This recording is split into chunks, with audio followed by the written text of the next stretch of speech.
have one of us, two of us above and one of us below? Two of us above and one below. At the moment, I've got a oh, there we are. That's better. How's that?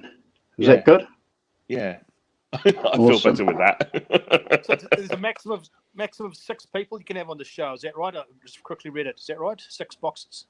I think if it's the free program, yeah. But I think if you've got the sub, you can have more than 6. Yeah. There's some advantage in paying for the weekly subscription. I don't think we won't have ever more than 4. I don't think.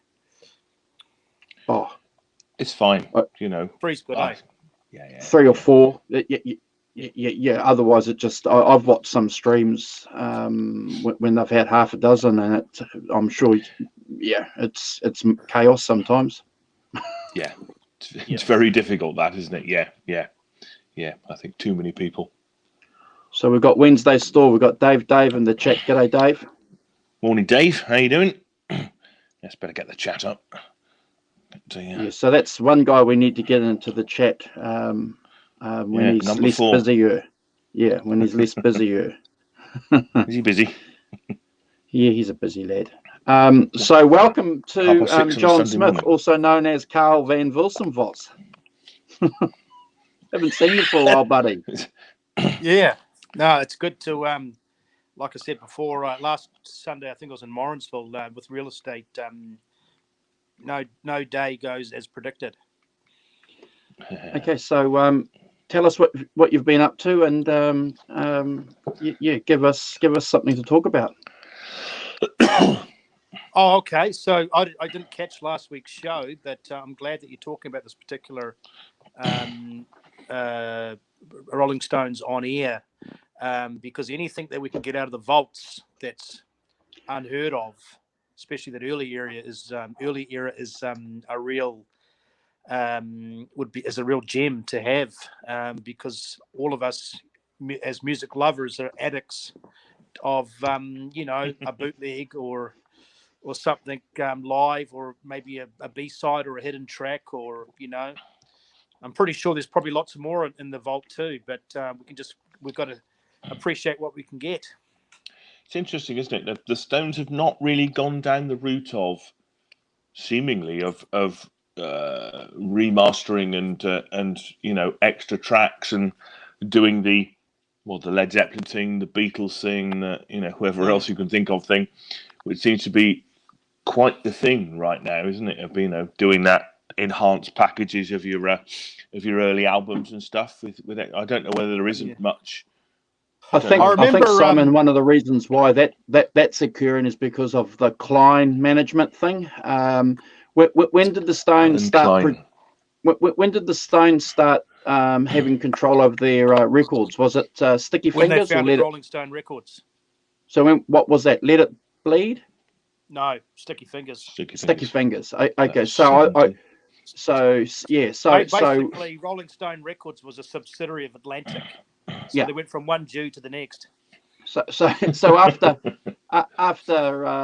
50 years, I think that's probably when you'll start seeing the Rolling Stones having control and repackaging their those albums. Well, if they won't be doing it, certainly the record company will be. Alan Klein did us a little bit of a favour. Those 2 albums, Big Hit, Rolling Stone Big Hits Phase Cookies, and there was another one too that had some unknown songs, and it's the first time you hear Sitting on a Fence and Fortune Teller and a whole bunch of stuff. But the B-sides to Who's Driving Your Plane, which they used on and Long a While, which you can remember from that great movie Casino. Martin Scorsese, by the way, is a huge Stones fan. Mm-hmm. But back to the BBC sessions, I remember my uncle was just in pure joy because he's a Beatles fan of the Beatles BBC sessions, which was it 3 CDs? Yeah, 3. Yeah, and there's a lot of live songs stuff and a lot of phenomenal. They were running hot. Yeah, they were running hot. Yeah. So I'm glad that we're covering this particular CD because I don't know much about it. I have listened to a few songs on the YouTube, but I've made a few comparisons and some I would say some interesting observations into the similarities to the Beatles and actually the distinct contrast to the Beatles, if that makes sense. Sure. Yeah. So I mean, just going through that particular CD, Roll Over Beethoven, Memphis, Tennessee. I mean, those songs that the Stones don't usually do live or weren't on albums, but we know that the Beatles did a great version of Roll Over Beethoven. So once again, it's almost like the rites of passage to know if you're going to be successful at rock and roll band, know your Chuck Berry. Because Yardbirds did too much monkey business, and I think every English band tried, did their best to do a Chuck Berry cover of some sort. Well, you take from the best, Well, he's pretty much rock and roll, isn't he? Him and Elvis and Jerry Lee and Carl Perkins. Yeah. And Little Richard. And the other thing I liked about the particular CD is we got to see their R&B side. Cry to Me, Mercy, Mercy, Oh Baby, we've got a good thing going. High Heel Sneakers, If You Need Me, Walking the Dog, and Everybody Needs Somebody to Love. So the boys were doing their homework. They were delving deep into R&B and soul in America because, and obviously they had a big hit with Time Is On My Side.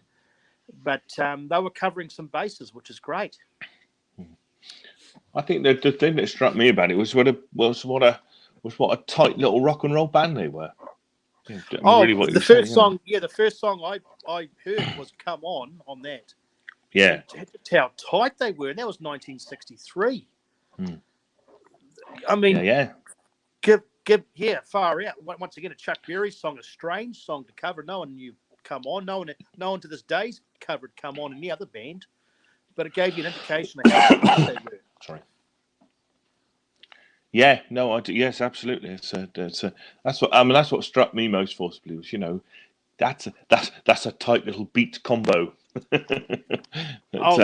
Really good. Yeah, really good. And I think but it's easy to forget, isn't it? I was saying this to Andrew last week. It's easy to forget, what good players they were as a band, not just the Beatles too. Those early rock and roll things, and all their early albums. Go in, record them live. The first beat I was on 3-hour sessions or something.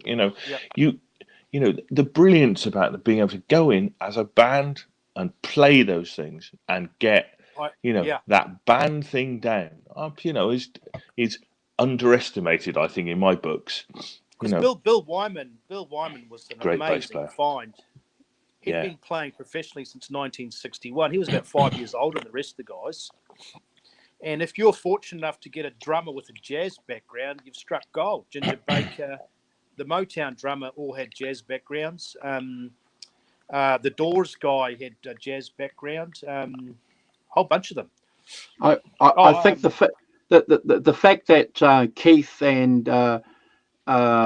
Brian were playing guitars together in Edith Grove together, minus the rhythm section, shows the strength of the rhythm section. These two guitarists were gelling, were weaving, were doing things together, learning their craft together, and then they would go to a gig clearly, and Charlie and Bill were able to just slot straight in. Absolutely. It was an amalgamation of all the stars aligning at one time. Just so you know, Bill Wyman is 82. Wow. Far out. Still playing. Good work. And how old's Mandy Smith? 22 or 23 now? Several years younger, Carl. 52. I'm not looking her up. She never played a guitar. So she can go across state lines. That's great. That always helps. Yeah, Bill Wyman and Jerry Lee Lewis. Where did they meet? the difference is that Bill knew what he was doing. Bill and Jerry Lee Lewis couldn't give a monkeys. I think I've been going to the wrong places. I need to go to the roller skate rinks. Well, yeah, see, when you turn up with your 14-year-old cousin, who are you? Oh, I'm his wife. Duh. It's all about keeping it in the family. It's not going well. We're all familiar with we're all familiar with Bill's book Stone Alone, and I don't think any of us have seen his movie or documentary, The Quiet One. I've tried looking for it. I've only seen segments of it and trailers, but it's clear Bill is sitting on a catalogue of film and recording material.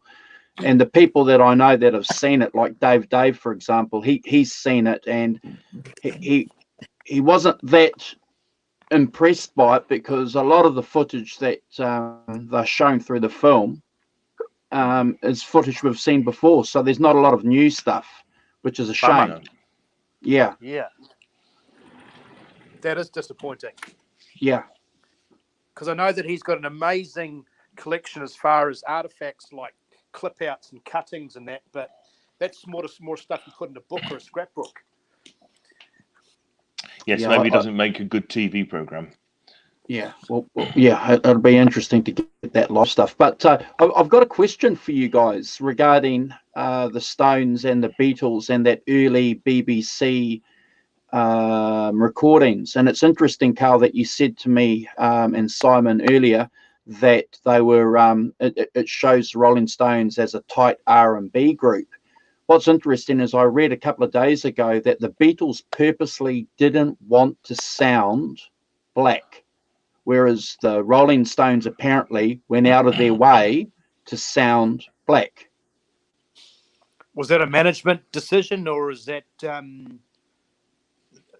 what was behind that decision? No, I just think it was just the foundation, the heritage of the bands. Clearly the Rolling Stones were a blues-based band, so they're going to mimic or imitate what they were listening to.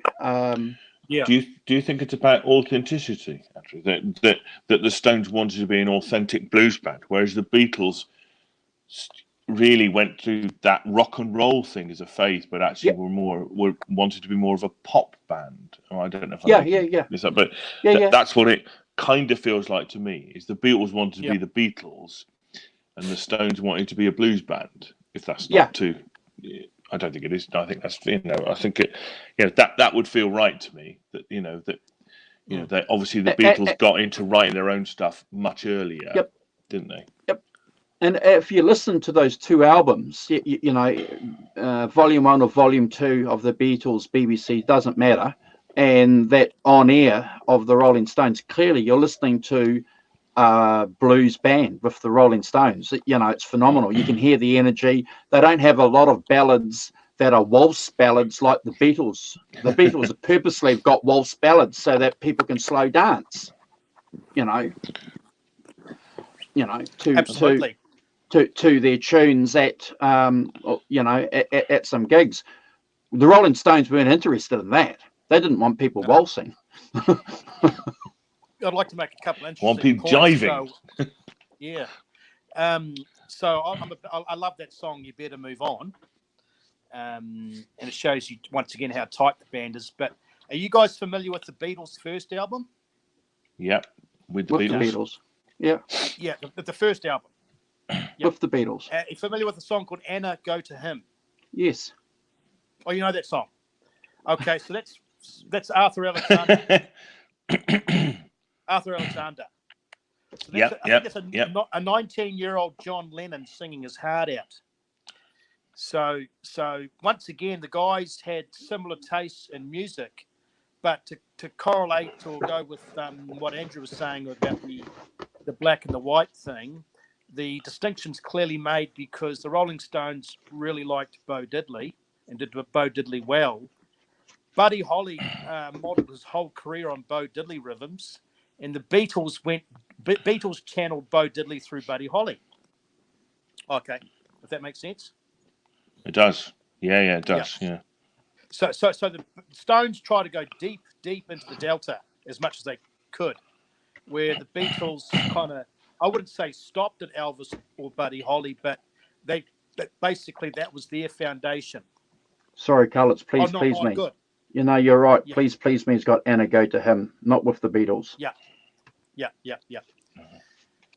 So good point. I'm glad because they, like I said, there was similarities in song selections and artists they covered, but distinct differences in the way they went about it. The Stones tried very hard to imitate Bo Diddley, where the Beatles went the safer version and tried to emulate Buddy Holly. Yeah. And as we know, if you know your chords, Buddy Holly basically copied Bo Diddley. So yeah. Shave and haircut, 2 bits. Yes. So, but I'm glad they're actually really different, even though they're similar. If that makes sense. Well, I'm going to take it. I'm going to take it one step backwards, Carl. So one of the reasons why the Beatles, John and Paul in particular, loved Buddy Holly was the fact that he was throwing in different chords when they were listening to chords, and they were crafting these songs together when they were 15 or 16 years old. So when they're I See You Standing There, and they throw in that C chord, they're ripping that off Buddy Holly. So they're listening to Buddy Holly for a completely different reason. Does that make sense from a songwriting perspective? And as we know, with Buddy Holly, with the Bo Diddley thing, Buddy Holly also had not only a great voice, but he had a bit of a rockabilly edge to him too. And Buddy Holly was a band. You know, let's remember that. Buddy Holly had a permanent bass player, a permanent drummer. We forget that. You know, everyone goes on about how the Rolling Stones and the Beatles were the example of being a band. And before that, you had Elvis Presley, who was just an individual. Buddy Holly, actually, the Crickets were a band. So, yeah. Well, they were called the Crickets, weren't they? They weren't called Buddy Holly and the Crickets straight off. Yeah. So they were a perfect example for the Beatles, and by default, probably the Rolling Stones, even though the Stones weren't, directly and there's influenced by them. There's two amazing chapters in music. Obviously, the British beat boom in the early 60s, but people forget how important 1954 to 1959 was. Elvis, Buddy Holly, Jerry Lee Lewis, Little Richard. That was everybody coming together all at the same time. When did Buddy Holly die? Was it 1960? No. It's that we died with the Big Bopper and Richie Valens. When was that? 59? Oh, it was early. It was 59 or 60. Yeah. So that was very intense 3 years. All of those guys: Elvis, Carl Perkins, Jerry Lee Lewis. So gig after gig. That was the first wave, and the Beatles and the Stones were all pretty much the second wave. Yeah, 3rd of February 1959, he died. Wow. Buddy Holly. Far out. But yeah, no, I'm glad we're talking about this because everybody has comparisons. Who's better, the Beatles, the Stones? No one's better. It's just they went on different paths. They had a different different view of it, which is cool. Yeah. With their songwriting and their unique chords and their G7s and G7 minors and a lot of these chords that Keith would never play or Brian would never play, was that skiffle or folk influence or jazz or the American Songbook or was that traditional English songs? You might know that, Simon. Rock and roll. If you read anything that Paul McCartney says, he goes right back to Buddy Holly. Buddy Holly was the guy was certainly for Paul McCartney, Carl. Oh, wow. It was Yeah, it was Buddy Holly and Little Richard. The sevenths and stuff. But I mean, the blues has sevenths and stuff like that, and it doesn't it in minor chords and things like that. Yeah. I think that all those musical genres do have those things in them. But I agree. I was telling Andrew the other day. I saw Andrew a couple of days ago, and like that song "Things We Said Today," and just where does that come from? That those harmonies and those chords, and is that Buddy Holly? Is that where does that come from? Or is that just them, just their musical mastery? I presume it's just what you take, isn't it? What you take from the genres of music you're listening to. Because let's face it, the Stones are just 3-chord guys. Yeah. Which is, it's all right. There's a dangerous route to go down, isn't it? 3-chord guys. Occasionally they'd add the 4th chord if they're feeling. Only. Yeah, but yes. Then they got sophisticated and got a 4th chord. Yeah, found one that fitted. Yeah, but I don't think of them like that. I mean, I just think that, yes. The Beatles, I think, progressed. I think maybe the Beatles took more from maybe other sources than the Stones. The Stones seem to be quite blues purist. Yeah. So they were bluesing. Whereas the Beatles took, and obviously this comes up in later records, the British music hall and stuff like that, that appears and I think, they obviously knew about that stuff. Yeah. And I think probably that in a sense that their musical background was broader than the Stones in some ways. And because it's seemingly the Stones concentrated very much on that blues thing. That's what they wanted to do. That's fine, as an R&B. That's what they did. Chuck Berry, whereas the Beatles seem to do more diverse things. They backed that guy Johnny. What's his name?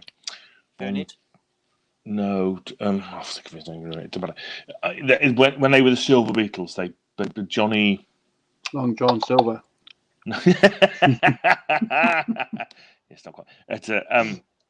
They backed on a single. This is like 1961 or something, 62. They backed him on a single. Oh, Sheridan. Sheridan. Is it Tony Sheridan? Yeah. Yeah. That's the guy. Yeah. Which is not. That's not a rock and roll song, is it? Beatles, Ain't She Sweet? I mean, the Stones would never do something. Couldn't do that. There you are, I see, and that's not. Couldn't do that. See, Ain't She Sweet is yes, that's more of a sort of show tune, isn't it? Than a it's not a blues standard by some distance.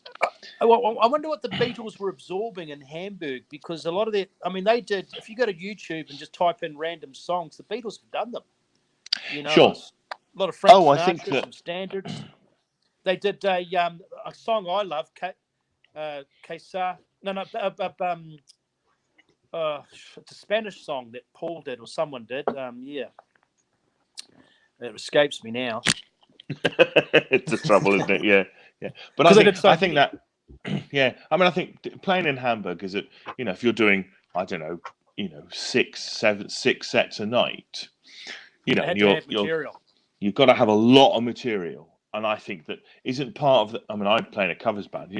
Part of the fun of that certainly is to try and take a cover that you wouldn't normally do, and then make it your own and do it your way, kind of thing. And that, and we've seen that over the years a lot. People take an extreme example that comes to mind is Sid Vicious doing My Way.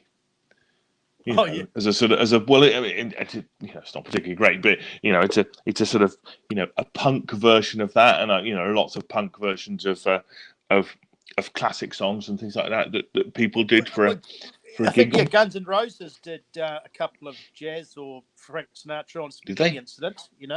Oh, okay, yeah. So I think that kind of doing songs from different genres but making their own. I could see the Beatles being interested in doing that in a way that probably the Stones weren't interested in doing it, particularly the Stones being much more pure. And I'm going to give the Beatles some credit. And the Beatles and Stones kind of swapped. When the Beatles started, they were into country before the Stones. The Stones didn't really get into country till Beggar's Banquet, where George had a really good country feel. You know, the Carl Perkins, the Buck Owens, they were big into. Buck Owens. I've forgotten that great guitar player for Buck Owens that could play fiddle as well. But they were a little bit ahead of the game. And as we know, so the Beatles were into country first. The Stones were doing R&B and blues. And then later on, when you listen to the White Album and stuff, the Beatles got a little bit into the blues, where the Stones had already done that. Yeah, indeed. Yeah. And that's interesting to be sort of ahead. But, country is a slightly different thing again, isn't it? Yeah. Yeah, but that's what I mean about it. It feels like the Beatles were much more musically diverse in the beginning than the Stones. Absolutely. Absolutely. That's what it feels like to me, anyway. That they less bound, but up in as I say, the Stones wanted to be a blues band, which is fine, and a bloody good one too. I think they succeeded at that. I mean, give them a tick. But yeah. In a way that it wasn't. It was a bit like puberty. The Stones matured a bit more, I think, as far as songwriters were concerned, and yes, that's true. You're getting a grasp on being independent and kind of really finding the sound. Where the Beatles basically had a sound from day one. Yeah, it's absolutely, and they seemingly, I don't know, seemingly the Beatles started writing stuff obviously earlier, but obviously more spontaneous, because Andrew Loog Oldham had to sort of lock Keith and Mick into a kitchen and say, "You're not coming out till you've written something." Yeah. Well, I don't ever remember hearing Brian Epstein produce that sort of tale, but Keith said it so eloquently. He said basically, how much mileage can you get covering the American songbook? You're going to run out eventually. You can't keep doing it. No. Yes, or you go so deep that people won't go with you, will they? Right. Yeah. No. So it'd be interesting to know. I'll find out a bit later that Beatles' first album, how many original songs were on there? 6. Okay. Half of it was. So I've got. So there's 14 songs on "Please Please Me." Is that the first album or is it with the Beatles? Hold on, I can't remember. Please Please Me is the first. Please Please Me is the first with the Beatles. Same year, 63. Okay. 2 albums. So I saw you standing there as an original. Misery is an original. Anna isn't. Chains isn't. Boys isn't. Ask Me Why is an original. Please Please Me is an original. Love Me Do. P.S. I Love You is an original. Baby It's You isn't. Do You Want to Know a Secret is an original. Taste of Honey isn't. There's a Place is an original. Twist and Shout, which is a great cover, ends that album. But I think Carl. Sorry. So basically, half that album's original, where the Stones' first album, the only song was "Tell Me."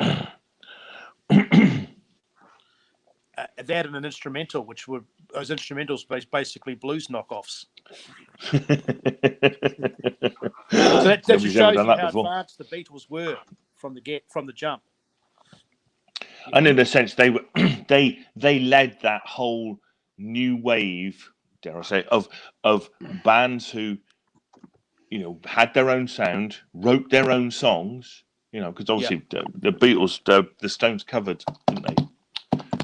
One of the Beatles songs. Beatles wrote a song for them, so they were ahead of it in that. And obviously, if you start looking at the Beatles and go, they write their own stuff. Perhaps we should be doing it, and then everybody's doing it. Yeah, including the Stones, and they're being pulled along by the in the Beatles' coattails of doing that. So I think and before that was singer-songwriters, isn't it? It's yeah, and I'm not singer-songwriters, singers like Pat Boone.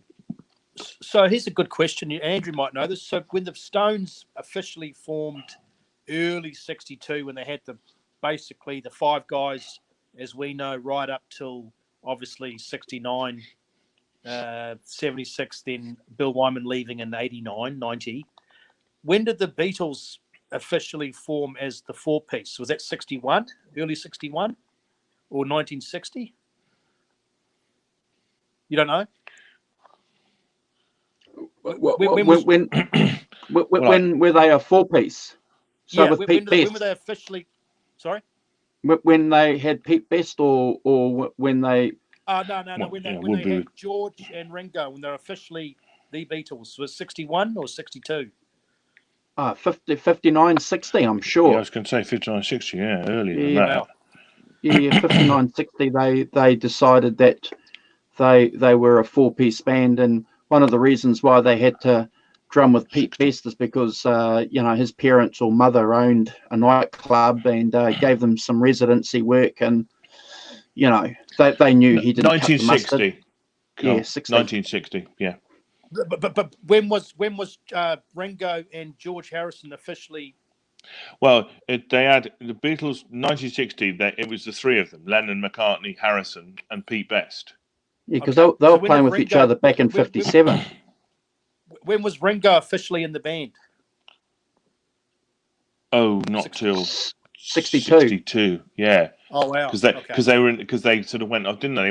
They'd already auditioned for Decca and been refused, famously.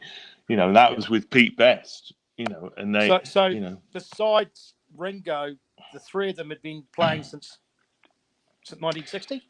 Well, no, 57. Yeah, wow. 57, 58. I think was there three of them in the? Were they in the? Was there three of them in the Quarrymen? No, yes. Only two of them. Were they? Yeah. So that basically gives you an idea that 57 were quite seasoned. Yeah. Up to very seasoned, and the Stones were basically still at school. Yeah. And I can't even. Keith and those guys were probably knew one or two chords. Okay, so I think where you're taking this conversation, Carl, is very interesting because George, John, and Paul were playing together for a long time, and it's their harmonies which became an instrument as opposed to mixed vocal singing or mixed style. Now you said earlier that there was a song that the Beatles sung, and could you imagine the Rolling Stones singing it? I can't remember what it was. I should have. Okay, so if you listen to that song, the Beatles are singing that in harmony. You see, that's the key for the Beatles. The way that they had this unique ability, and some authors, some Beatles scholars say, well, actually, it's not this unique ability. They actually worked it out. They were very clever. That someone would sing this verse. And don't you think, Andrew, that the major influence for the Beatles were the Everly Brothers? Oh yeah, absolutely. Singing wise, of course. And if you really wanted to go to the roots of the Everly Brothers, it's country and western music. Yeah, completely, yeah. But interesting that particularly that two-bar man. I know Paul McCartney particularly was, very keen on the Everly Brothers, that kind of and that singing in whatever it's thirds. Yep. Yeah. Big time, and I think you've hit the nail on the head, Carl. That they were doing that 3 years or 4 years together, as a trio, singing. Yep. And backing each other up, and knowing when to come in, and and when to come. Yeah. Before. And I'll give you a little nugget or nuggets. if you want to know the roots of the Everly Brothers, check out the Levine Brothers and the Delmore Brothers. Yeah. Oh, yes, there's links back to. I know the names, but not particularly, to be honest. Them. Yeah. Hey, Arvin. They're amazing.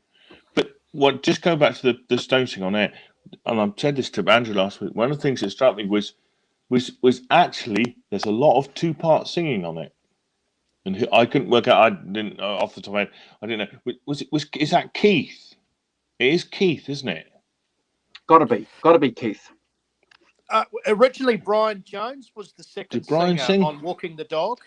Oh wow! On the first album, he was the second singer. Walking the Dog, that's him. Okay, so that'll be Brian then doing second, the harmony, the backup then on those songs on that album. Which album's that?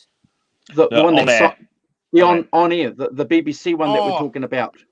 Well, that on air basically covers about 3 years. I think Brian only did the backup singing on the first album. And that was it. He was replaced by Keith.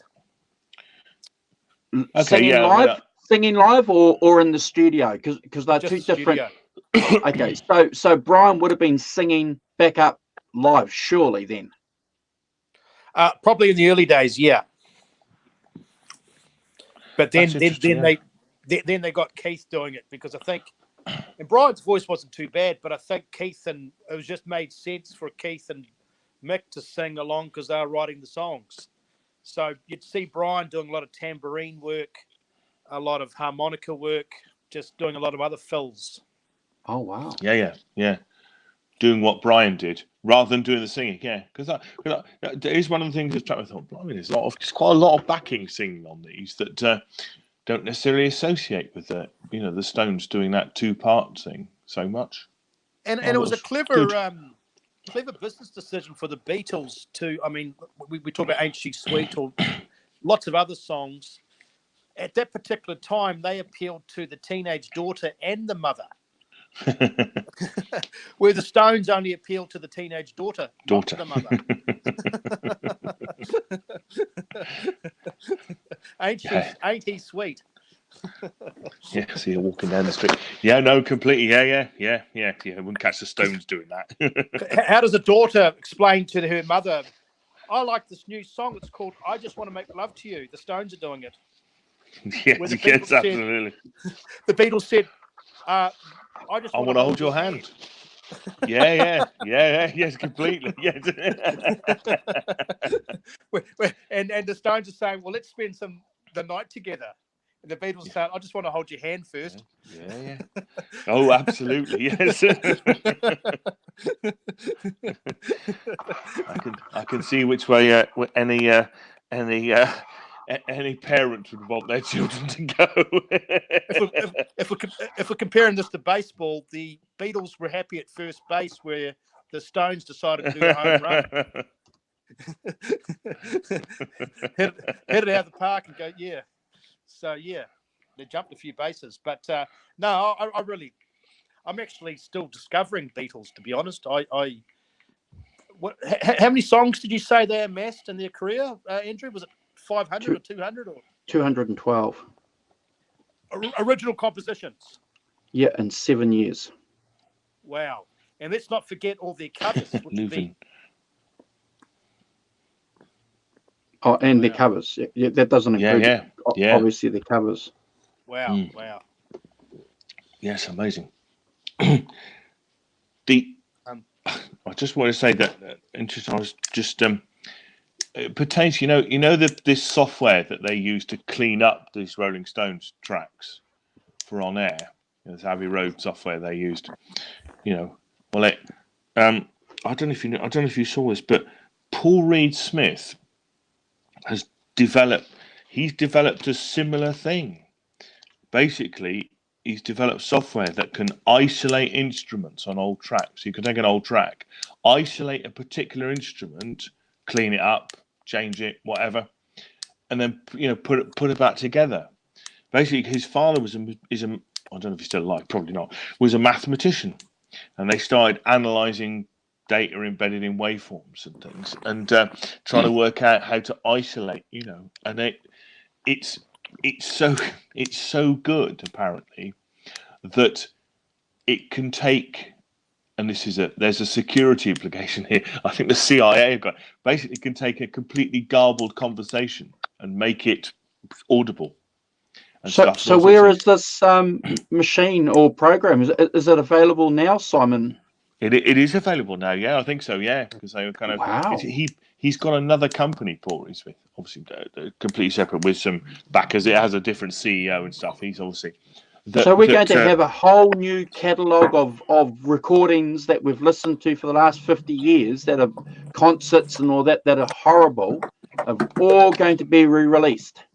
potentially you could put this in your software, clean up every single, isolate every instrument, put it on a separate track, then you can, re-EQ it, whatever, because then you can put it on a separate track. But it's based on, mathematical, isolation,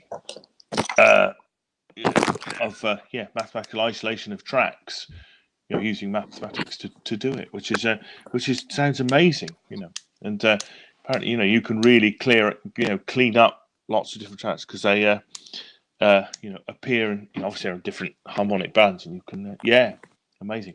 I mean, I've not heard any results of it, but I just saw this day before yesterday, I think, just idly. I thought, what's that? We went off and read a little article about it. Blimey, that's Can you do us a favour, Simon? Can you keep us abreast with developments with that program? Because I'm just thinking right now out aloud. This morning I was listening to the Blues Breakers, John Mayall, an album that they did in 1967, and it's live and it got released last year on Spotify. It's brilliant, but it's crackly. And I'm just thinking, jeepers, just imagine if we could listen to that song, that album in pristine condition. Wow. Yeah. From an audio standpoint and a vinyl standpoint, a couple of things that people need to realise is a lot of those recordings are, the audiophile word is called grainy. Oh. Well, I like to use the word hazy more so, but the grainy seems to be the audiophile word. But a lot of the band instruments can be buried in the mix. Brian Jones' guitar, a lot of that stuff you can't hear him playing unless they were so good. It was the interweaving.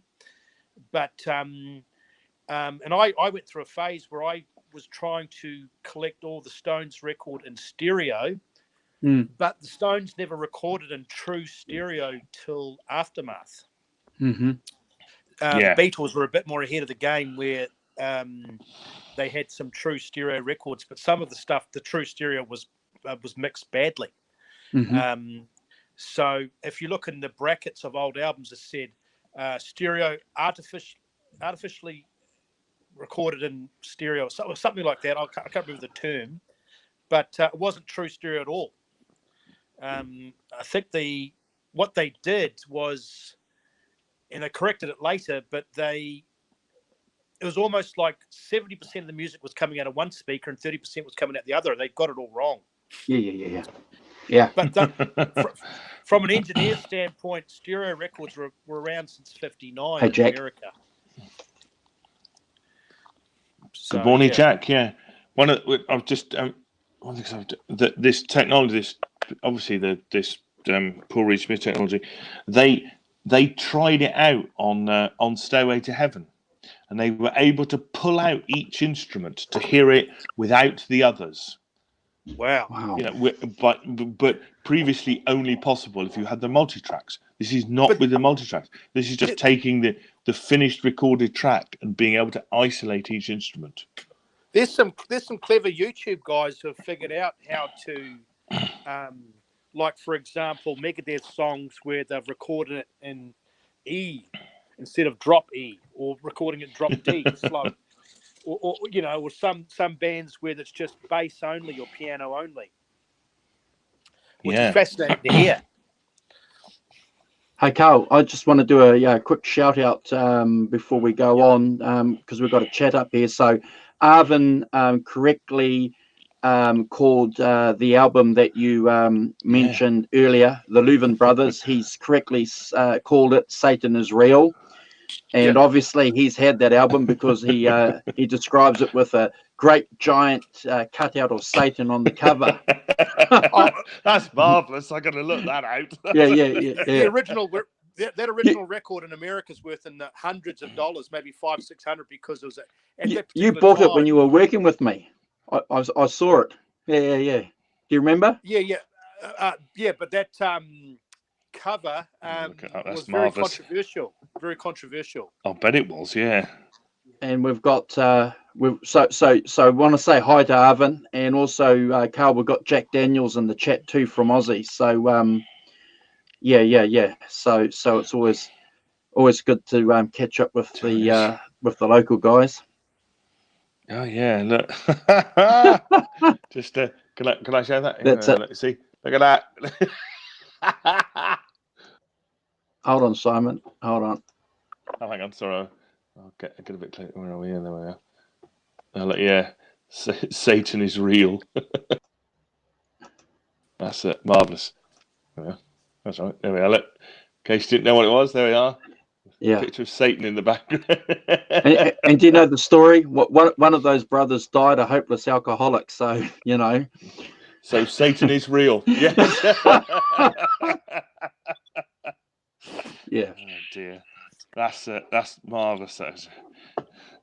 That's truly wonderful.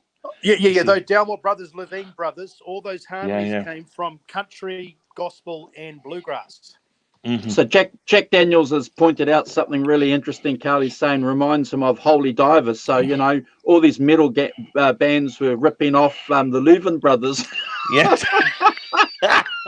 Roots of heavy metal, bluegrass. There we are. You heard it here first. What's amazing about all those American bands, especially, I mean, Elvis, Buck Owens, Mel Travis, Mel Haggard, they all did one gospel album in their career. It was like big money, brother. Yeah. No, it was like them going back home as well. Oh, sure. I don't think the gospel albums were big. I don't think the gospel albums were big sellers.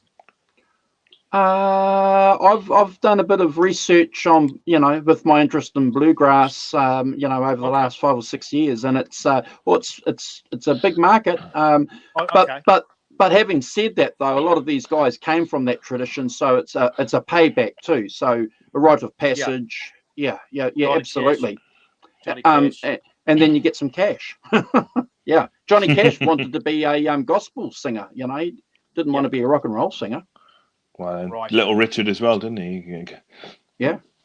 You know, they all got that gospel there, got that gospel background. But getting back to Paul McCartney, one of his biggest vocal influences was Little Richard too. Long Tall Sally. Yeah.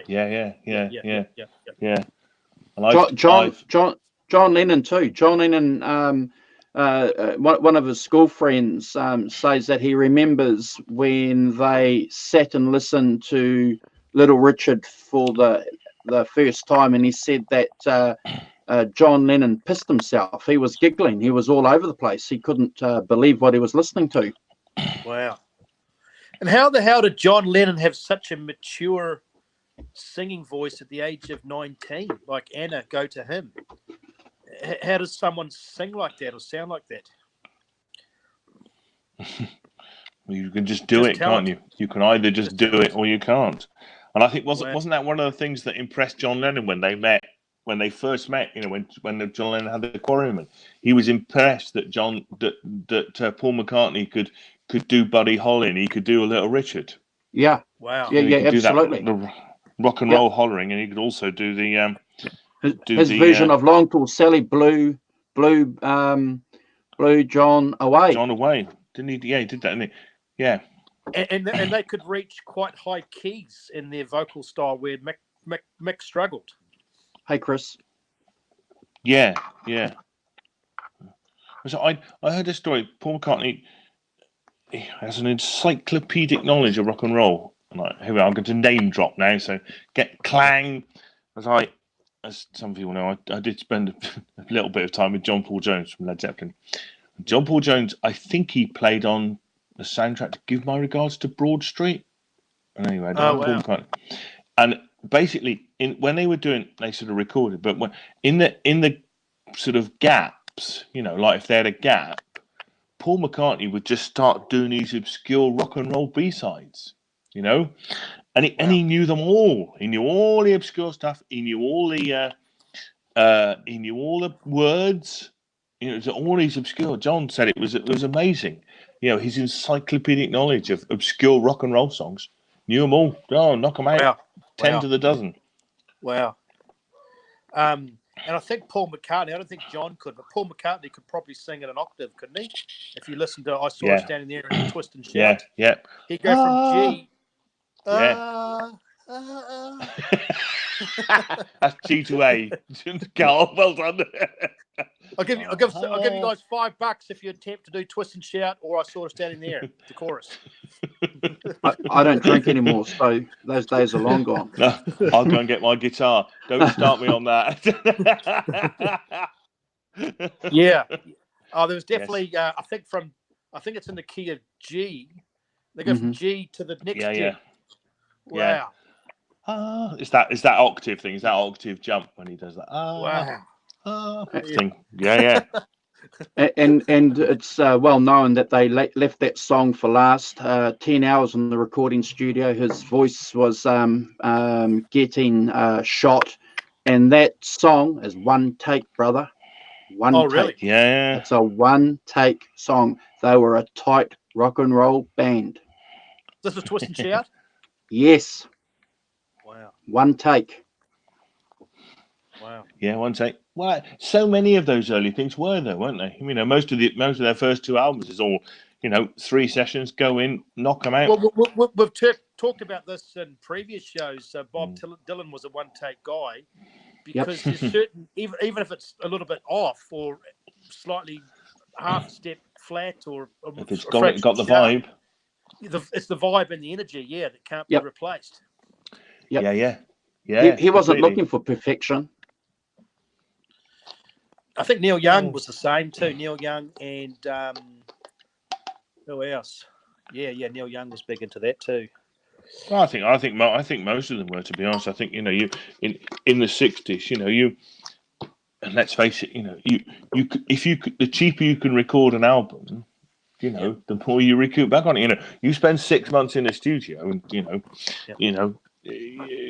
running up songs, and then multi-tracks. So you're recording, getting massive amounts of sound and stuff like that. And we've discussed this a lot on this program.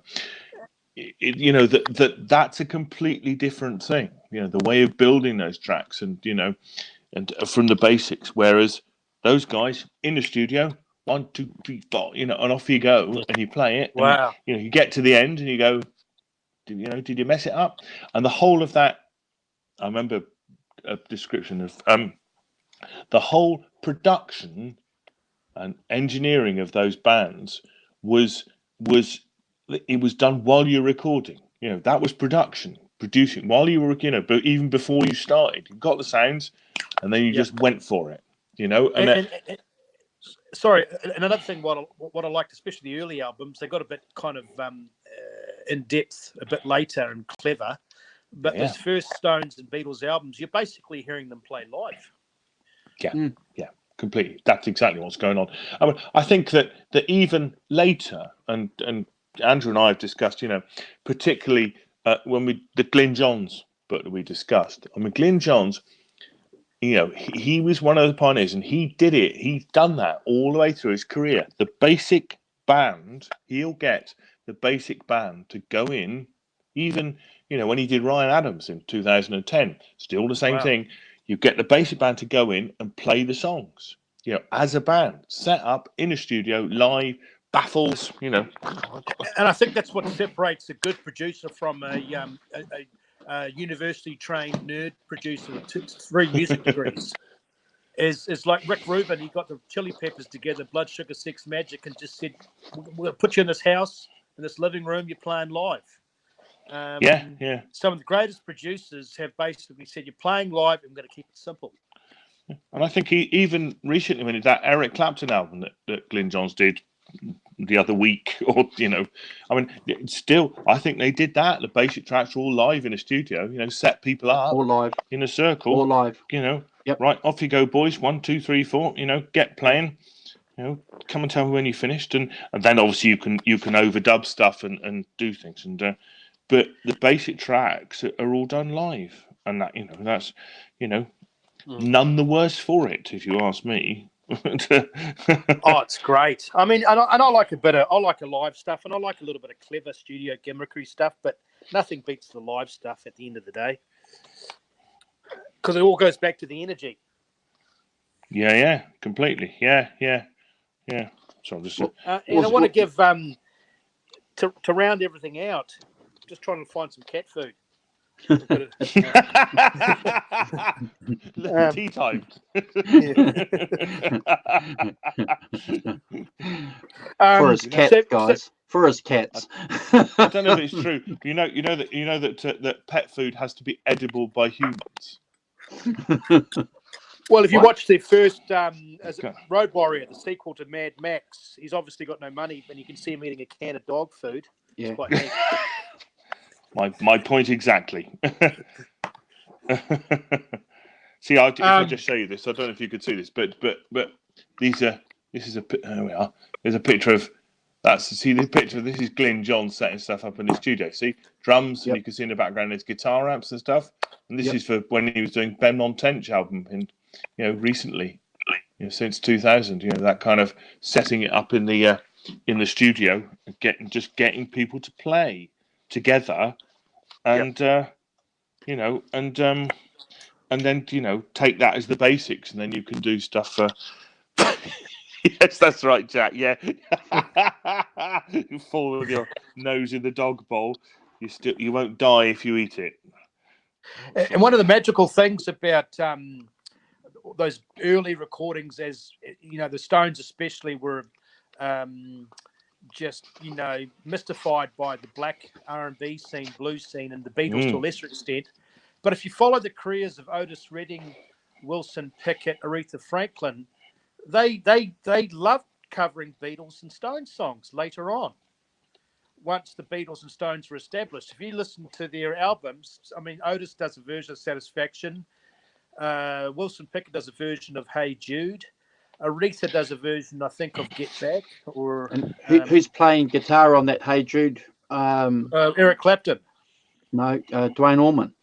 Dwayne Allman. Okay, sorry. Yeah. They're the Atlantic sessions. Yeah, correct. It's a beautiful, beautiful song. Beautiful. Yeah. Great play, Dwayne Allman.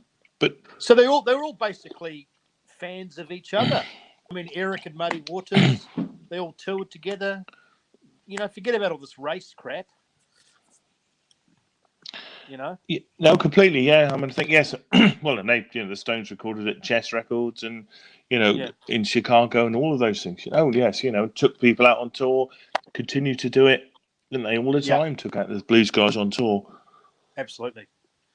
And we've discussed on this channel, haven't we, how much that British blues boom in the 60s, how much it resuscitated the careers of all those blues guys. It's kind of a shame that the Beatles didn't really get to continue their career. Andrew and I were talking about what officially ended the Beatles, and there was a number of things. Andrew knows more than me. But with the Stones' beautiful, long, storied career, they had so many guest artists on stage. You had Eric Clapton, Axl Rose, Sheryl Crow to a lesser extent, Muddy Waters, a whole 10 of them. The Beatles, when they played live, did anyone pop up and play with them?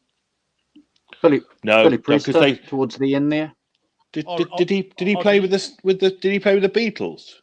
Not live. He didn't. Andrew, did he?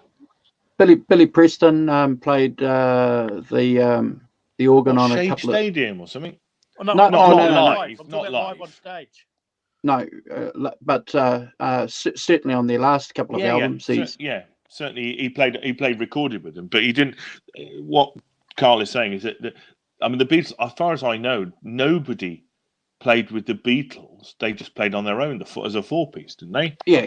But what you have to remember is their sets back then were only like 25 minutes, 12 songs, and they were rushed through. They weren't like 2.5 hour marathons or 2 hour marathons that they are now. They were, they were short sets.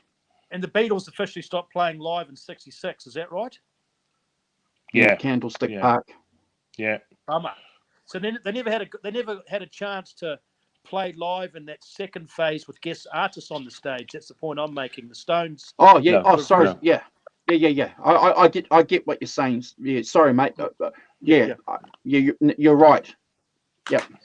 So as a matter of sharing the music and paying, having your influences on stage, the Stones were really big into sharing that. Like Simon was saying, the supporting acts, the B.B. King, Tina Turner, Ike, guest vocals. It was just a shame the Beatles gigs never became an event, career. didn't they? They became like a mini festival. They were an event. So the more headliners you had with them, the more interest. They could sell out bigger stadiums as well. It was a vibe. Yeah, certainly. Yeah, certainly. And in a way, like I want to ask you this question. Did the Rolling Stones help Ike Turner in his career? Ike was pretty popular there for a while, but were the Stones indirectly responsible for helping him? I'm not sure. Most certainly. Well, if you take somebody out on tour and you've got a big audience, some of that audience is going to investigate Ike Turner, aren't they? Tina Turner. Yeah. Yeah, Ike was very much like the Stones in the early days. Ike was a blues purist, and the reason why him and Tina parted ways was Tina wanted to rock out. When you watch that movie, What's Love Got to Do with It? Their big breakout song was Proud Mary and Nutbush City Limits and Honky Tonk Woman they covered, I think, too. So, yeah. Yes, much more rock songs than rock and roll songs, for sure. Nutbush City Limits, for sure. So this is quite cool, Carl. There's a cool comment here from Jack Daniels. The Stones invite a lot of other artists up on stage. Watching Angus Young struggle with an ES335 is worth watching. I'm going to have to check that one out. Because Angus is 5'1". Yeah. Well, that's right. And this guitar's probably, he's just got his head and his feet underneath the guitar. A bit like George Harrison playing those Gretches. Yeah. Yeah. You better not be knocking Angus. Not at all. But let's face facts. He's not 6'2" and 200 pounds, is he? They just isn't. What is he? Vertically challenged or something? Well, AC/DC are a perfect example of very much a Stones sort of a thing. A tight band, blues based, 3 chords, and that's about that's all you're going to get ever.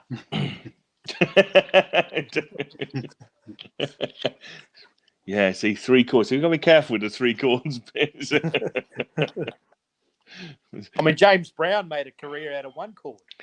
Yeah. Get up off of that thing. Yeah. The bridge. You could take it to the bridge would be the second chord.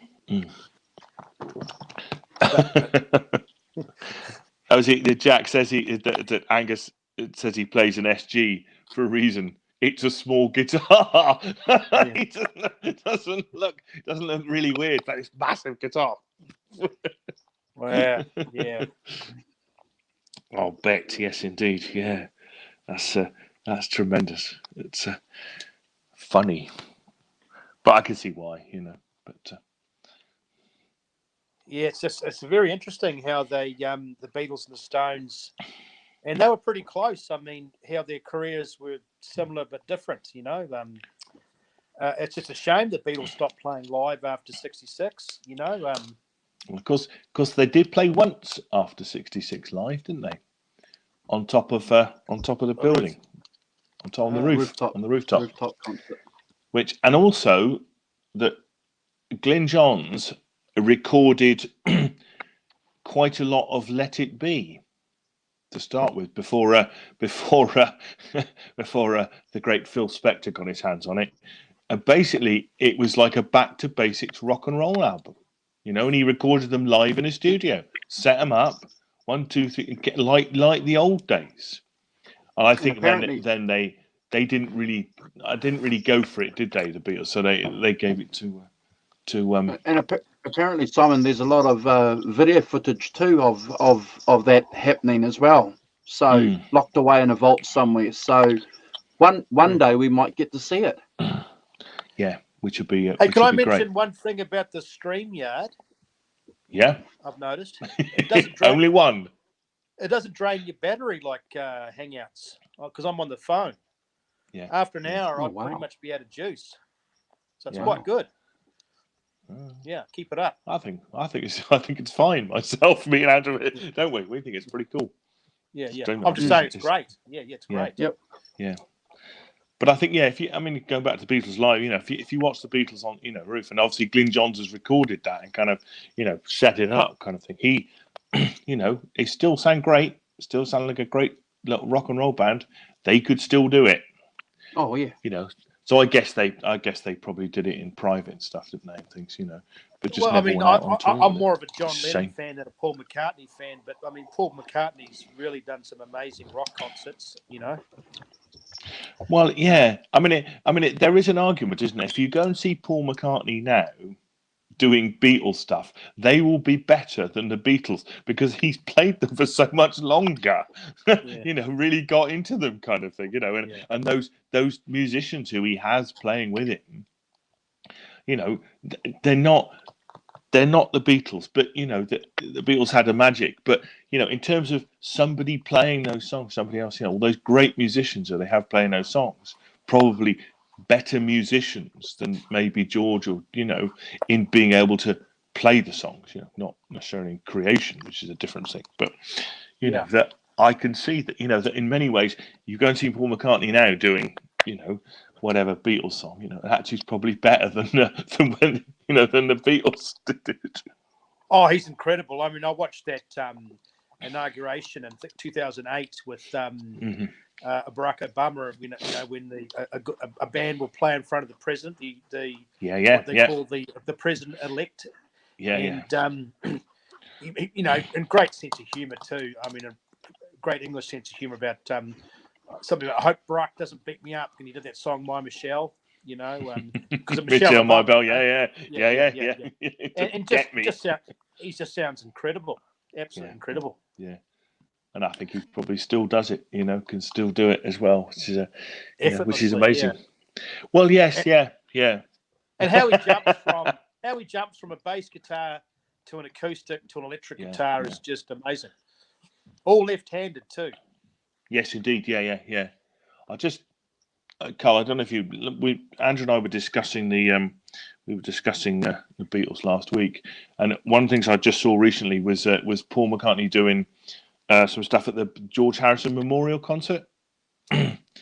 And the thing that I said this last week, the thing that forcibly struck me the most was because Ringo plays on it as well, and is how much swing there was that Ringo brought. I mean, unbelievable, the swing, which just, you think nobody does that now.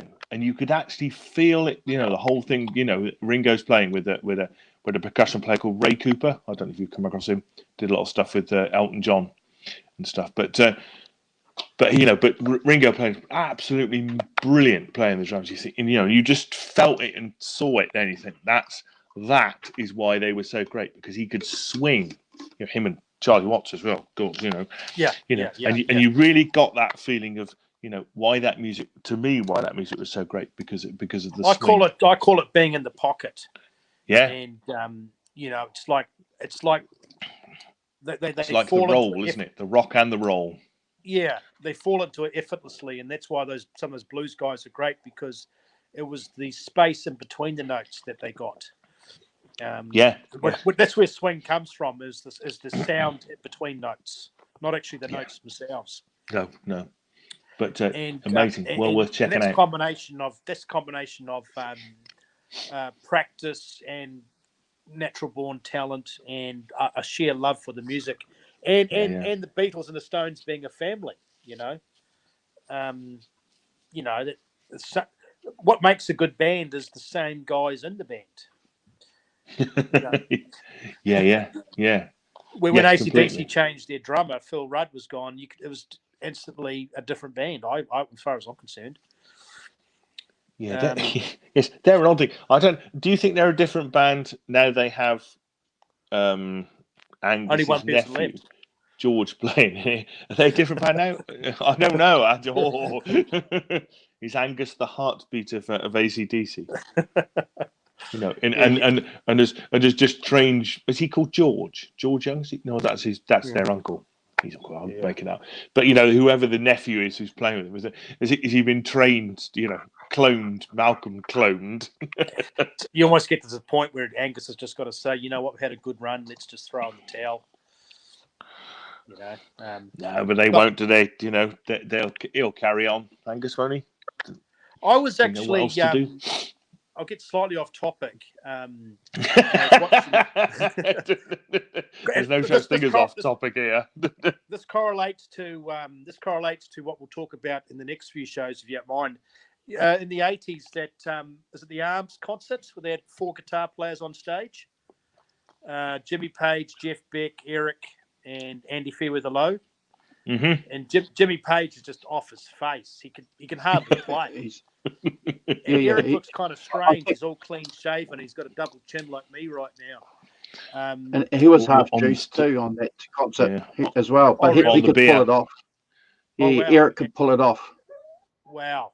And but one of the interesting, I always like to read the comments below, and they did a version of Layla, and it was pretty average. But it's good to see them coming together for a common cause. But apparently, when I mentioned about the band being a family, when Bonzo died, apparently Jimmy Page didn't play the guitar for 18 months.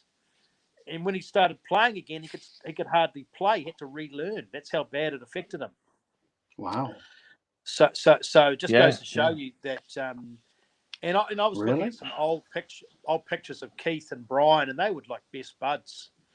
So so Jimmy loved Bonzo. He loved him big time. That's why the band stopped. Yeah. Well, yeah. It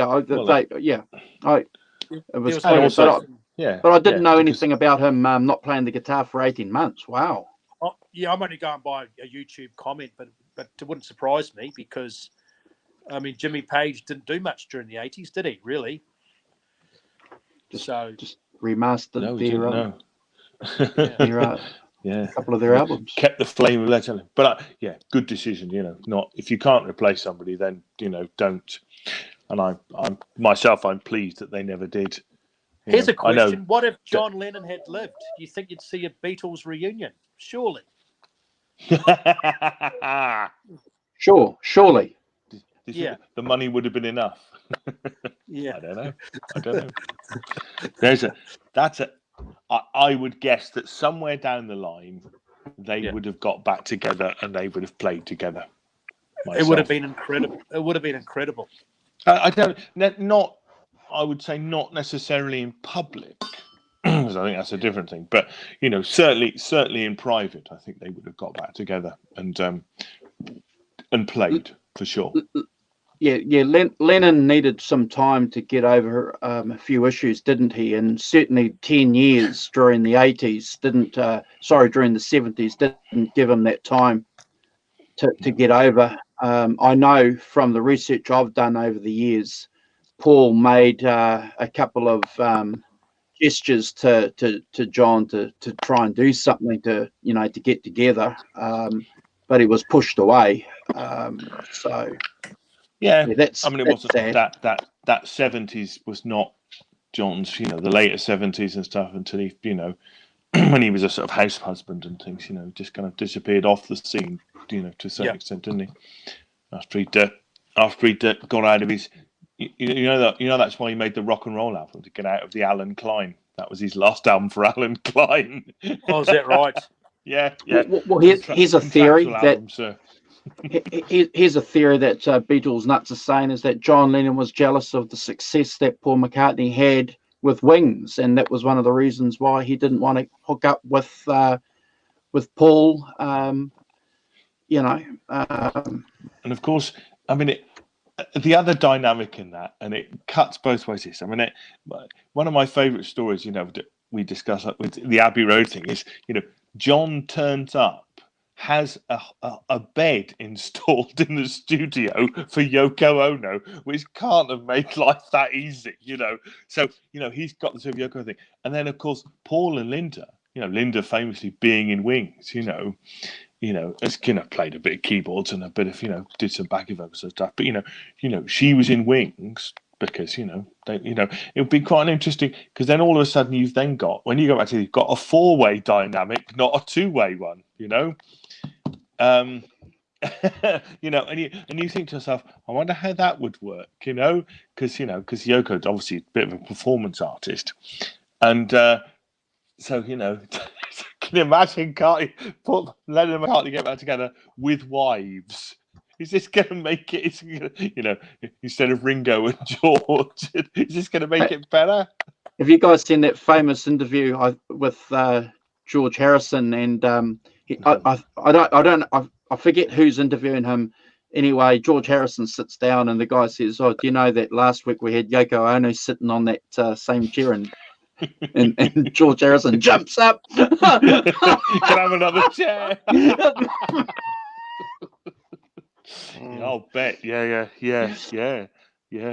It's Jack. I have never heard Linda's isolated tracks from Wings, but I can't imagine that they're brilliant. I mean, for me, Paul took her on tour so that he could be with her. Because they famously, they never spent a night apart? Is that true? I think that's right. True.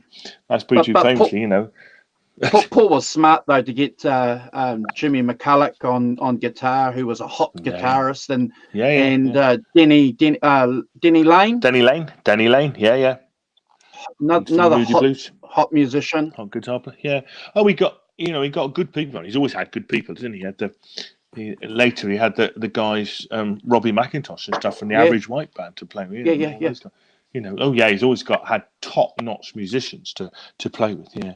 But I just think that Paul and Linda and John and Yoko, that's not necessarily a great band, is it? No. So when did so obviously Rock and Roll Circus, we had an idea that Yoko was in the scene. When did John meet Yoko? 68. 68 in an art gallery. At the bookshop. Art gallery, yeah. Was she? I know, obviously she's Asian, but was she born in America? Where was she born?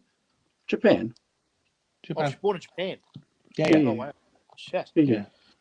Yeah, and then she moved to America, and she was a performance artist, wasn't she, in America? Okay. And married a guy. She was married to some a guy called Tony or some dude. Okay. Not John. But anyway. Yeah. Oh, John was still married to Cynthia. Yeah, we don't want to talk about Yoko Ono, do we? No. Sorry, yes. Yeah. In the context of the Beatles, I suppose we reunion, yes, in the. Well, it just kind of rounds out the unfortunate thing of Wives and these Beatles ending, and no more live shows and what could have been, and it's just kind of a shame, really. Well, here's another theory. Then John Lennon was thinking about ditching Yoko Ono, but his own pride, he could never admit that he made mistakes. He could never admit it. So he was a very proud guy, eh? Well, just yeah. I don't know if proud, but apparently he was going to ditch Ono, but Is this after the Beatles finished, Andrew? So is this during his Lost Weekend period and stuff? Hanging out with Harry Nilsson and stuff. Yeah. So getting back to the Stones, obviously they had their turmoils with the Marian Faithfuls and Anita Pallenbergs, and then obviously that beautiful model. What was the model's name? Bianca. But they still the hard life. But they seem to be a bit of a stronger band in the sense that they realised this is a business and we're moving forward. It's all about the music. Yeah, so, I wonder when. I guess my assumption would be that happened around sort of 69, 70. When they had a brush with Alan Klein, which never ended well. And then they got Prince Rupert of Lowenstein to start looking after stuff, didn't they? In the very early 70s. One gets the feeling then that Mick started to take a proper interest in the Stones. And that's when it turns into a business. I mean, it's that old classic thing of, you start off as a gang, don't you? As a band, as a gang. And then it turns into, and I guess the Beatles went through this with Apple Corp and all of that. That it turns into a business. And at some point you have to go, hold on, guys, it's a business. It's not about us anymore. It's about this thing, this entity called a business. And as I've said hundreds of times in this thing, for me, the brilliant that Eagles documentary, which is exactly that. Don Felder wanted to be a gang, and Glenn Fry and Don Henley are going, it's a business, and it's ours. And I think the other thing that separates the Beatles from the Stones is the Beatles were 4 individual guys with immense talent that could write songs and sing, right? Sorry, I just love Jack Daniels' thing. Can you imagine the sound of Yoko being ditched? Performance art. Sorry, apologies, Carl. That's a brilliant comment, Jack. Well done. Yeah. Carry on. Sorry. The Beatles were 4 individuals who could all individually write songs, sing, play their instruments really well, and happened to be in a band, 4 individual musicians. Where the Stones were basically Jagger Richards and a machine behind them, a rhythm section and a hired gun. That's what separated the two. Carl, does famously with other, does all the money basically go to Jagger and Richards? Because of the song, do they split the money with Charlie Watts or anybody? Is he have more than a cut of just being a hired gun? Bill Wyman and Charlie get paid handsomely, but Jagger Richards with the songwriting royalties are on another level. Yeah. So they're not getting a wage. They're not getting a wage. They are getting a cut. These are the other band members. They're getting a cut less songwriting royalties. Sure. That's where Mick Taylor had a falling out. Because he bought quite a lot to the band, and then he got no credit for it. Yeah. Because we talked about John Lennon's pride. Jagger Richards had the same pride. It was always in the brackets composition Jagger Richards. Yeah. Well, even though Taylor had a hand in Time Waits for Nobody, No One Sorry, and a couple of other things, Moonlight Mile, and Brian Jones apparently wrote the organ riff to Jumping Jack Flash, and there was a lot of stuff going on. Ruby Tuesday, another one. Ruby Tuesday, he wrote the melody. If we have to take Keith at his word, in his biography where he's talking about the relationship that Anita may have had with Mick, he knew that Mick had a relationship with her. He talks about it in his book. He walked into the room, Mick walked into a room, and he knew that they had done the Wild Thing. Is that because of the movie? Yeah, around that time. But this is how important that band was to Keith. And again, we have to take Keith at his word. He never mentioned it to Mick. They never spoke about it.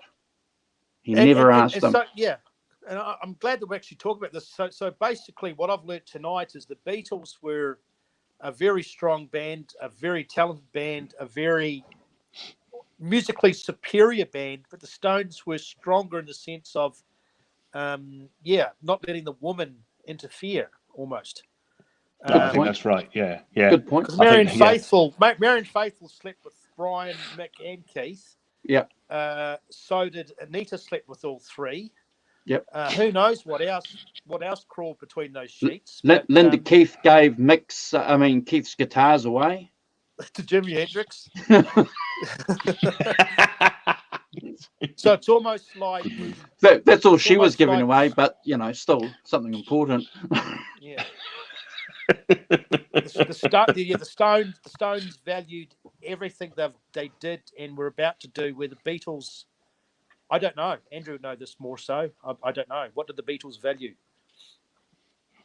Oh, look, that's a very good question, and I think we need to probably draw that out in some future shows, because I think what you're talking about is an interesting idea, because it takes into account the individuals, and we're also linking that back to the Beatles and or the Stones as a band. What's more important, the band, the music, the relationships.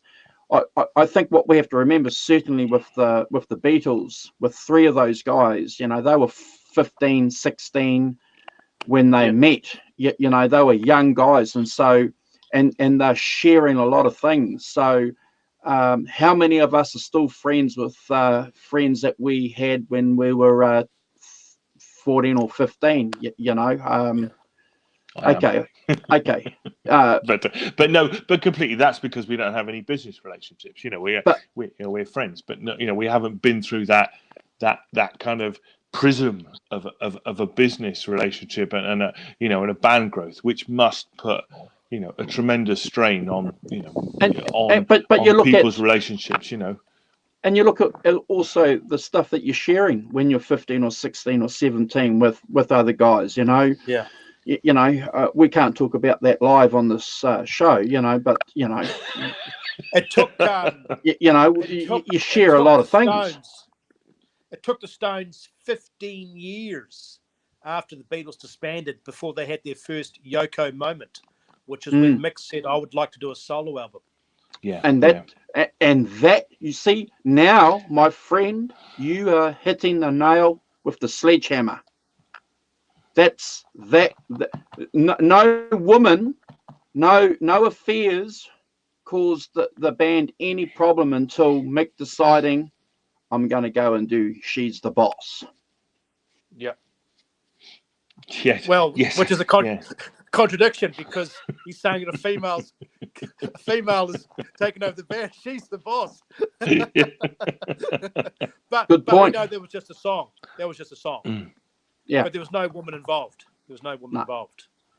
Mick had a Tina Turner moment where Tina says, Ike, we're done. You know. So the Rolling Stones basically is Mick and Keith. Absolutely. Well, Charlie. I don't think you can discount Charlie out of that equation. The Rolling Stones, if Charlie Watts is not there, it's not the Rolling Stones. Right, but the musical access in the Rolling Stones is Charlie and Keith. You know, that magic happens when they look at each other, and it's like a camera coming into focus, and they, you know, oh, and off we go. Oh, blimey, we've got some magic. Turn on the tapes, quick.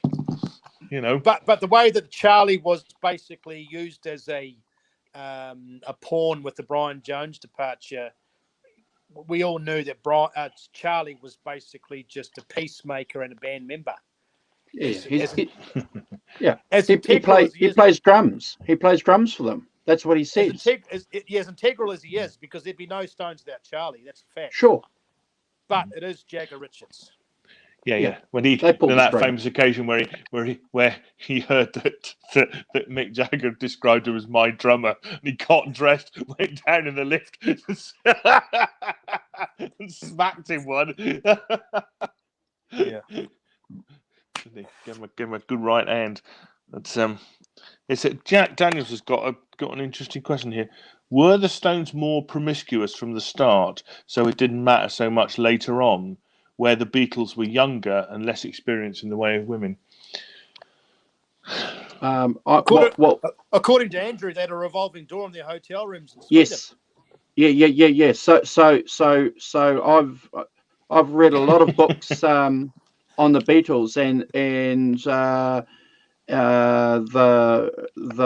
is it Mal Evans, one of the roadies? Mal Evans, yeah. You know, he uses the word orgy. They were going for it right from the word go. Now this is when they were big in Liverpool. You know, they were you know, they weren't monks. Well, I mean, George Harrison is the great crumpeteer. I've heard him described as, you know, God. Yeah. You know, I mean, absolutely, yeah. So I don't think so, and I think all those, you know, playing in the Reeperbahn in Germany and all of those things, you know, you grow up quick and those getting freebies, you know. Yeah. Because in New Zealand, when I was growing up as a youngster, for breakfast, I don't buy them anymore. Careful. There's crumpets. But when I was in Hastings picking fruit, trying to learn how to play guitar, this lady came up to me. She goes, "Are you looking for some crumpet?"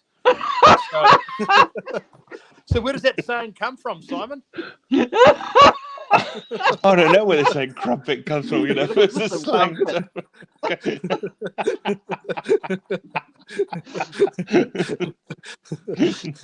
I don't know that. But Keith has said it, and he's Keith tries to be a bit of a hard man, but we all know he's a bit of a mummy's boy. He said the only way you leave Stones is in a box. Yes. So Keith, I think Keith, in a way, mixed the money man, businessman, but Keith is the heart. Yeah. Mix the mind, and Keith is the heart. Yeah. I'd go for that. Yeah. And Brian was the soul. Initial soul. Yeah. I'm still interested. I wonder what kind of financial remuneration Charlie gets beyond being, the best paid drummer in the world kind of thing. Because I think that was a sore point with Bill Wyman. That's why he left. Is that why he left? Because Well, he said he had a fear of flying, and he was just sick of it all. But it's probably the way that they handled Brian, and just a bit of resentment. Yeah. He's the supplier. He supplies lollies now. Yeah, that's it. Sweets. He's grown out of it all. The enabler. Oh my gosh. Yeah. That's wonderful. But it's just because obviously, Charlie's not short of a bob or two either, But he's got some Arabian horses. He's a horse breeder, isn't he? He's famous for it. As we've discussed, there comes a point in all bands where, all of a sudden, unless you've worked it out, where somebody, some of the band members are going to go, wait a minute, why are they living in a mansion and I'm still living in a council house? Because they're the songwriters, and that's where the money is. Yeah. And they realise, they go, wait a minute, I had as much to do with that as they did. They brought the bare bones of a song in, and we, So I can see. Yeah, because the Stones' early career, Satisfaction was to a lesser extent last time, but they weren't really making much money. Probably making a bit of money from touring. If you had a number one song called Little Red Rooster, most of the royalties would go back to Willie Dixon. True. Yeah. So they'd realised songwriting and owning record labels and the tongue and merchandise, and look at Kiss.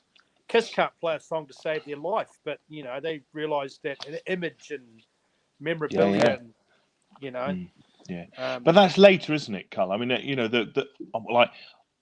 say that, but the merchandising bit feels like it's later to me. Although thinking about it, the Beatles had lots of merchandise. They had kind of dolls, and also in the 60s, I've seen Beatles dolls. Elvis started that, Elvis started that. The Colonel Tom. Yeah. Elvis jigsaw puzzles, Elvis Christmas album, Elvis cutouts, Elvis beer coasters. Yeah. Yes, it's not. Sorry, yes. If I think about it, it's not quite. I just don't remember it. I mean, obviously I'm not the 60s, but the early 70s. I don't remember, for instance, when I went to a lot of gigs, in the early 70s, I don't ever remember there being merchandising tables outside where you could buy band T-shirts and stuff. Maybe. I don't ever remember them being... that famous video, Song Remains the Same, got Peter Grant. Yeah. Funny looking. Oh, yes, in America, yeah. He was going off about someone selling posters, wasn't he? Or America was different, T-shirts, yeah. America, that you had merch suppliers outside gigs, I'm sure, for a long, long time. Simon, that would be correct, wouldn't it? He did. Yeah, that's right. Yeah, and now you mention it, I remember that. Yes, Peter Grant and the heavies go around and get very heavy with a guy who's selling illegal T-shirts outside the Led Zeppelin gig. Yeah. And the scalpers too. Yeah. So but I don't know where that's the. But you see, Song Remains the Same is mid-70s. Yeah. When I guess, but you see, even I saw Led Zeppelin in '75, and maybe I missed it, but I don't remember there being a merchandising thing at Earl's Court in '75. I don't remember that being happening until, God, into the 80s, really. Maybe I've just missed it. Quite bothered. No, I think the merch thing, though, was very much American, Simon, I'm sure. Because we didn't get merch it was definitely here in New Zealand until the late 80s at gigs. In America, I mean, you know, you look at the Beach Boys, bubblegum, pop, posters. It was definitely American, you know, money making thing. But I think that's probably what probably influenced the Stones too. Was obviously America and the business and everything. But you know, no, it's interesting how a discussion that basically we just kind of like stumbled upon is the woman in these bands' lives and how the bands let that affect a band staying together or a band disbanding, you know.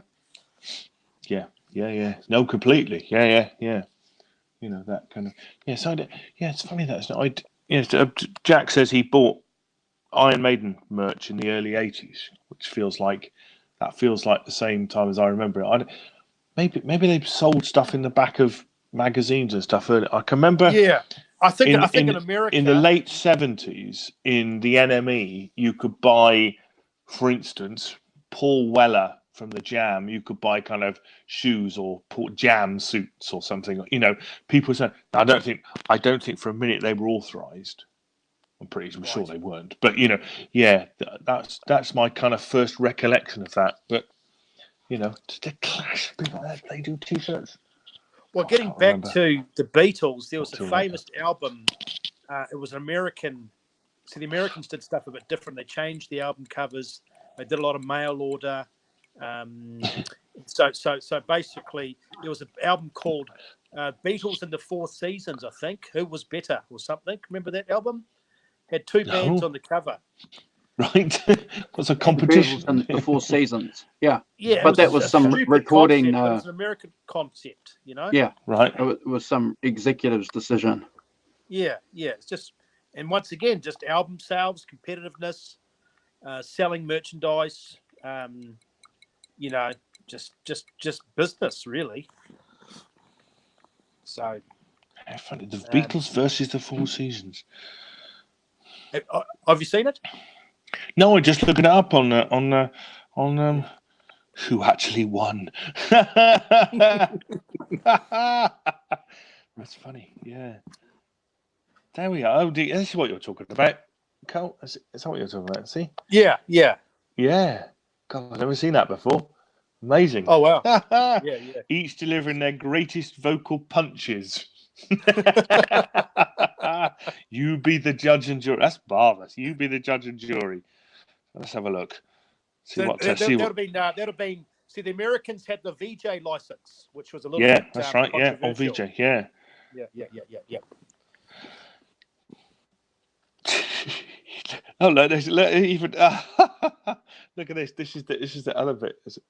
I'll go that way. Sorry. Is it a poll? There's a scorecard. No scorecard. You keep the score. You be the judge. Keep score by rounds. Look at that. Look at that. I'm gonna try and get it. That's awesome. That is. So I can't well, and I tell you what. Is it? Yeah, the Stones' first album. That's brilliant. Is Andrew gone? No. He's just presented me. I just presented Simon. That's all. Hold on. Trying to. Neat. Focusing on my. That's right. That's fine. I get the idea. The Stones' first album. The Americans were clever. Andrew's fallen over. The Stones' first album, the Americans were clever enough to include a poster. Yeah. Oh, yeah. Were they? Yeah. I mean, I know that Brian Epstein. They did sort of base. He sold stuff out of his shop, didn't he, in Liverpool, because he had a record shop, and he, and I think they must have done mail order stuff, but things, Beatles stuff, I guess. And I can remember, as I say, I've seen since a friend of mine has a Beatles set of Beatles dolls from the 60s. Wow. For sure. Yeah. Probably worth quite a lot of money these days, but it's funny, isn't it? I don't ever remember seeing that stuff. It must have been available from the back of the NME or something, but I don't ever remember. I don't know how you got it if you didn't buy it. Probably more of an American thing. The population. Yeah, could be. Yeah. The Jewish businessmen.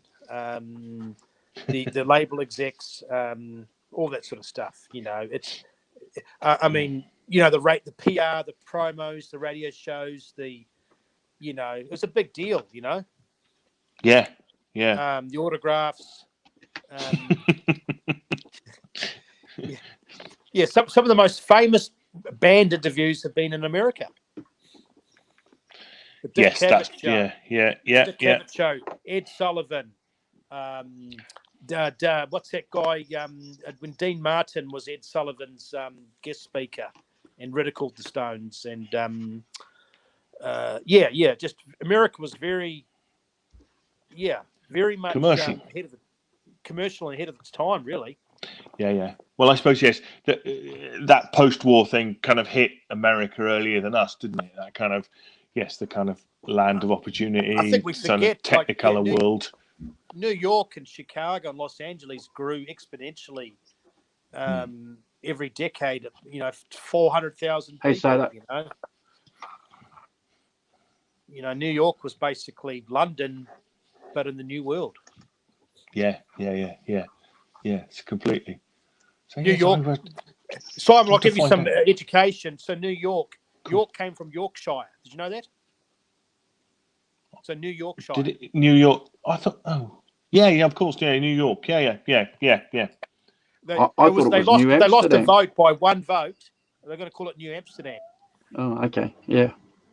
So there you go. Kick the Dutch out. Yeah. Dutch was almost going to be official language in America. But that didn't happen. But hey, unfortunately, guys, I've got to get going. I have to get going. I've got to get my lunch and dinner organised for a couple of days. Trying to lose some weight. Just trying to get some meals planned. That's right. That's fine. It's good. Yeah. But I was going to say a couple of things, and Andrew and I have talked about this, and speaking about memorabilia, we'll have hopefully a guest speaker on the show in a couple of weeks or a month. I won't go too much into it, but no, keep it a secret. That's fun. Yeah. All I'm going to say is he's Stones on steroids. That's all I'll say. And to coincide with She's the Boss, some of the future shows, and I don't know much about these guys. She's the Boss, I think, was Jeff Beck, one of the guest guitarists. Yep. Yeah, I'd like to spend some time talking about Jeff Beck. I don't know anything about him. And of course, we still haven't got to the subject we were going to discuss today, which is. Well, we're going to have a chat about Rory Gallagher and stuff. No. Yeah. I told Andrew we'll talk about that towards the end. A designated show on Rory Gallagher. Yeah, for sure. Because I don't know anything about him. I know a bit, and I saw him. I've seen him a couple of times in the cinema. Okay. So we're going to do Rory next week then. Yeah. And Roy, and keeping with the R's, Roy Buchanan. Yeah. Somewhere down the line, in a month or two or whatever. Yeah. Because I know a little bit about him, but I don't know a whole lot. I was raised with one of his albums, but he once again, he's a clever connection between blues and R&B and gospel and just a different take. He's almost an anti-musician in the sense that he was so good, but he was anti-stardom. So a different take on a musician, and linked to the Stones. There's the Rory Gallagher link. They both, both nearly joined the Stones. What's the homework, Simon? The Irish tour for Rory for next week? I think Rory Gallagher for next week. What do you think, guys? Yeah, the Irish tour for the Irish tour album. Listen to that one for some homework. Yeah, my dad's friend lent me the Irish tour as a double album, grey cover with red writing, and it was just a lot of energy, right? It was a masterpiece. Phenomenal. Right? Bullfrog Blues. Fantastic. Yeah. Do you know, a quick story. When that came played out, a beat-up Strat before Stevie. Yeah. Made it rot away more than Stevie's as well. I can remember. Do you know? I listened to all four sides of that Rory Gallagher live album in a shop as my friend tried on every single jumper in the shop to try and find one that would fit him. because he was a rower and he had like really big forearms and they were quite tight in those days. And I spent literally like an hour, whatever it is, 80 minutes listening to all four sides of Rory Gallagher live. Whilst Tony tried on these blooming jumpers, like going, no, this is terrible. I can't, my arms can't breathe in this. Did he find one in the end that fit? Do you know, I can't remember. But all I can remember is well, did you ever? Because brilliant. What's the three-piece, say? Yeah. Why is Rory important, Simon, for us? Just give us a taste of next week's show. Yeah.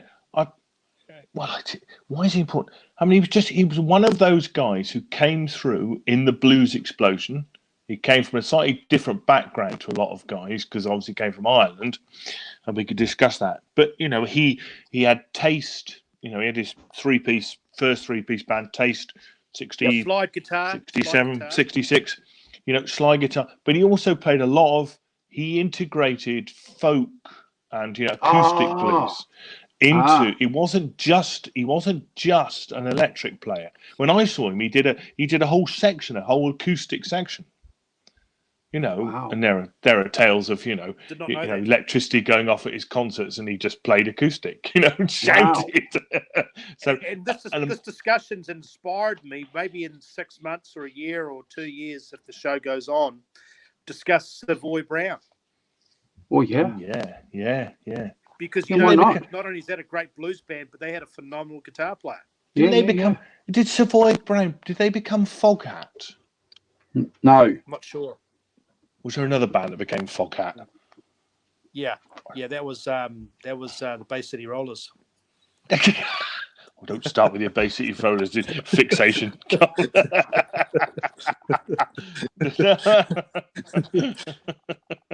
But yeah, right. A lot of those bands merge into other big bands.